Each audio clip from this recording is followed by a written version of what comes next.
अरे सनाका भाई, क्या हाल चाल है? ये कंबल कैसे ओढ़ लिया?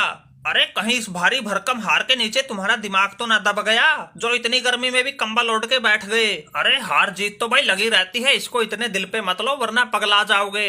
अरे रोहित मेरे यार, हमें हो गया बुखार, हमारी हो गई इतनी बड़ी हार जिसके लिए हम बिल्कुल भी नहीं थे तैयार। अरे भाई बुखार के साथ साथ सर्दी भी लग रही है, इसलिए हमने कंबल ओढ़ना पड़ा, वरना सनाका ने तो कभी कड़ाके की ठंड में भी कंबल नहीं ओढ़ा। ये तो भाई समय समय की बात है, और वो समय आज तुम्हारे हाथ है, इसलिए तुम्हें ज्यादा बातें आ रही है और हमारी मजबूरी ना दिखाई दे रही। अरे भाई पूरी रात करवटें बदलने में निकाल दी, क्या मजाल एक पल के लिए भी नींद आई हो? अरे आंख बंद करने की कोशिश करें, इतनी देर में तुम्हारा ये सिराज दिखाई दे जाए। अरे माना कि इसने 6 विकेट लिए हैं, लेकिन 3 विकेट तो तुम्हारे पांड्या ने भी लिए हैं, उसका कहीं जिक्र ही नहीं। अरे इसने 2.2 ओवर डाले थे, 3 रन देके 3 विकेट ले गया।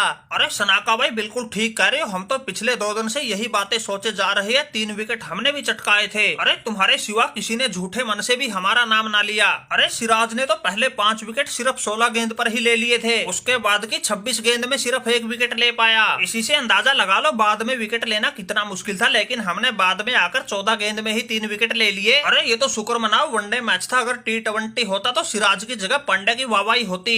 हम ठहरे टीम के कप्तान पहला ही ओवर लेकर आते और ऐसे ही तबाही मचाते।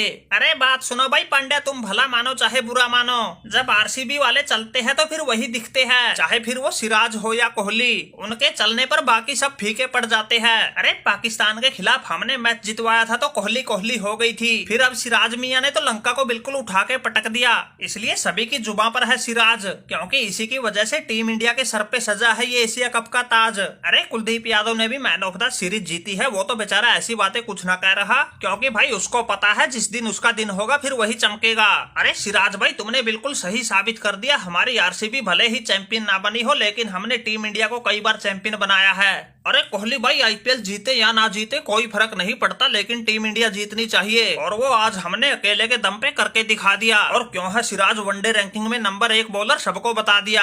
अरे इंडिया वालों भाई, तुम match man of the match, Asia cup, man of the series सब कुछ जीत गए, हमारे हिस्से तो एक टॉस जीतना आया था, वही हम पर महंगा पड़ गया। अरे कहाँ श्रीलंका लगातार दूसरी बार चैंपियन बनने की सोच रही थी, कहाँ तुमने 10 विकेट से हरा दिया। अरे सनाका भाई 10 विकेट के हार को इतना भी दिल पे मत लो, क्योंकि ये तो इंडिया का बाएं हाथ का खेल है। अरे ये कारनामा कोई पहली बार थोड़ा ही किया है, इंडिया ने तो 10वीं बार 10 विकेट से मैच जीता है, लेकिन ये गलत हो गया, तुम 263 गेंद शेष रहते मैच हार गए। अरे कोई टीम सिर्फ 37 गेंद में ही मैच जीत जाए, ऐसा कारनामा तो पहली बार हुआ है, लेकिन भाई हार जीत तो लगी रहती है, तुम ऐसे हौसला मत हारो। अरे जब बाबर हमारे बाद तुमसे हारा था उसको भी गहरा सदमा लगा था, लेकिन अब वो तुम्हारी हालत देख के अपनी हार से ही खुश है, कह रहा ठीक हुआ फाइनल में नहीं पहुंचे, बच गए। इसलिए भाई क्रिकेट में हार जीत तो चलती रहती है, ज्यादा मत घबराओ। अरे रोहित भैया सदमे से निकलने की कोशिश तो बहुत कर रहे हैं, लेकिन फिलहाल तो कंबल से ही ना निकला जा रहा। अरे सिराज का तो हमने कुछ ऐसा बिगाड़ा भी नहीं था, इसने पता नहीं कौन से जन्म का बदला लिया है, लगता है पिछले जन्म में वानर सेना में था, इसलिए एक बार फिर पूरी लंका को दहन कर गया। और सनाका की हिम्मत देखो, इतने बड़े अपमान को भी कैसे कंबल ओढ़कर ही सहन कर गया। वैसे एक दिन इस हार का बदला तो लेकर रहेंगे, लेकिन वो दिन कब आएगा पता नहीं। अरे सनाका तुम ऐसी बातें करके मुझे फिर गुस्सा दिला रहा है, और ऊपर से वर्ल्ड कप आ रहा है, वर्ल्ड कप में फिर टांके तुड़वाने हैं क्या? अरे तुम्हारी पिच, तुमने ही टॉस जीता, तुमने ही हमें गेंदबाजी के लिए बुलाया। अरे वहाँ पर जो गेंद थोड़ी बहुत स्विंग हो रही थी, हमने तो उसी का फायदा उठाया और अपनी आग उगलती गेंदों से कहर बरपाया, और तुम लंका वाले लपेटे में आ गए, इसमें बताओ हमारा क्या कसूर? फिर हम ठहरे वनडे रैंकिंग के नंबर 1 गेंदबाज, इसलिए तुम्हारा पक्का हो गया इलाज। देख के हमारी ऐसी खतरनाक गेंदबाजी तुम्हारी छोड़ो पड़ोसियों की भी मिट गई खाज।